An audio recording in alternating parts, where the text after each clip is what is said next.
પહેલગામ આતંકવાદી હુમલા બાદ કેન્દ્ર સરકાર કડક કાર્યવાહી કરવાના મૂડમાં છે.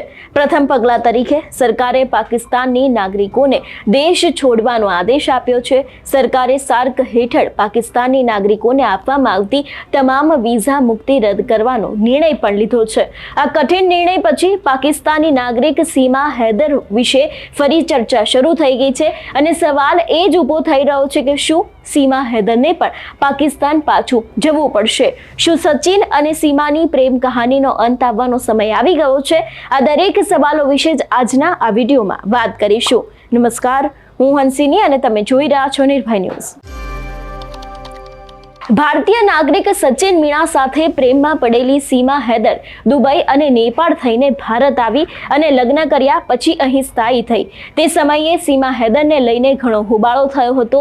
આખરે તપાસ પછી જ્યારે જાસૂસીના કોઈ પુરાવા મળ્યા નહીં ત્યારે સીમાને ભારતમાં રહેવાની મંજૂરી આપવામાં આવી. પરંતુ કેન્દ્ર સરકારના તાજેતરના નિર્ણય બાદ પાકિસ્તાનની ભાભી તરીકે પ્રખ્યાત સીમા ફરી એકવાર હેડલાઇન્સમાં છે. સીમા પાકિસ્તાનથી ગેરકાયદેસર રીતે ભારત આવી હતી અને હવે તે ગ્રેટર નોઈડામાં રહેતા ભારતીય યુવક સચિન મીણાની પત્ની તરીકે રહે છે. સીમા હૈદર નેપાળ થઈને ગેરકાયદેસર રીતે ભારતમાં પ્રવેશી હતી. ભારત આવ્યા પછી સીમાએ સચિન મીણા સાથે લગ્ન કર્યા.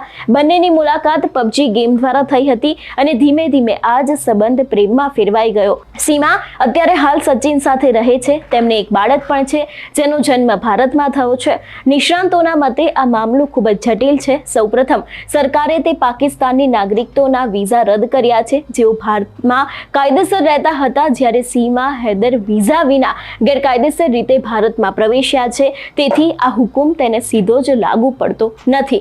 બીજી બાજુ સીમા હવે એક ભારતીય નાગરિકની પત્ની છે અને તેમના બાળકોનો જન્મ ભારતમાં થયો છે, જેથી આ કેસને માનવતાવાદી અને કાનૂની પાસાઓના મહત્વપૂર્ણ ભૂમિકા ભજવી રહી છે. આપણે જોયું હતું કે છેલ્લા ઘણા સમયથી સીમા હૈદર એ ચર્ચાનું કારણ રહ્યા હતા અને એ બાદ આ મામલો ઠાળે પડ્યો હતો. પરંતુ ક્યાંક હવે પહેલગામના હુમલાને લઈને જે ભારત સરકાર દ્વારા અગત્યનો નિર્ણય લેવામાં આવ્યો છે કે જેમાં પાકિસ્તાનથી આવેલા ગેરકાયદેસર લોકો હોય અથવા તો પછી કોઈ પણ વ્યક્તિ હોય એ લોકોને 48 કલાકની અંદર જ ભારત છોડવાનો આદેશ આપવામાં આવ્યો છે. એટલે ખાસ કરીને ફરી એક વખત સીમા હૈદર છે તે ચર્ચાનું કારણ બન્યા છે કે શું હવે તેમને પણ પાકિસ્તાન છોડવું પડશે કે કેમ? સીમાની નાગરિકતા અને ભારતમાં તેના ગેરકાયદેસર પ્રવેશ સંબંધિત કેસ કોર્ટમાં પેન્ડિંગ છે. સીમા હૈદરના વકીલ છે. તેમણે જણાવ્યું હતું કે સીમાએ એક બાળકીને જન્મ આપ્યો છે જે હાલમાં હોસ્પિટલમાં છે. તેમણે કહ્યું કે દયા અરજી પહેલાથી જ દાખલ કરી દેવામાં આવી છે અને તેઓ ભારત સરકારના સંપર્કમાં છે. તેમનું કહેવું છે કે સીમા હવે ભારતની વહુ છે અને તેમની નાગરિકતાની પ્રક્રિયા પણ ચાલી રહી છે. જોકે ભારત અને પાકિસ્તાન વચ્ચે વધતા તણાવ અને રાષ્ટ્રીય સુરક્ષાની ચિંતાઓને ધ્યાનમાં રાખીને આ મુદ્દો વધુ સંવેદનશીલ બની ગયો છે. સુરક્ષા એજન્સીઓ પહેલેથી જ સરહદી ગતિવિધિઓ પર નજર રાખી રહ્યા છે.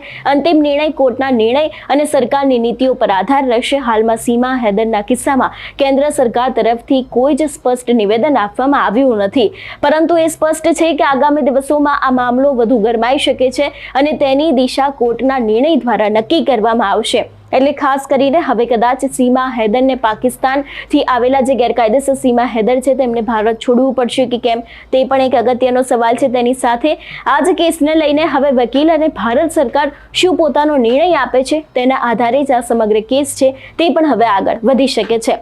તમારું શું માનવું છે આ વિષયને લઈને અમને કમેન્ટ કરીને ચોક્કસથી જણાવજો. તેની સાથે જ અમારી ચેનલ નિર્ભય ન્યૂઝને લાઇક, શેર અને સબસ્ક્રાઇબ કરવાનું ભૂલશો નહીં. નમસ્કાર.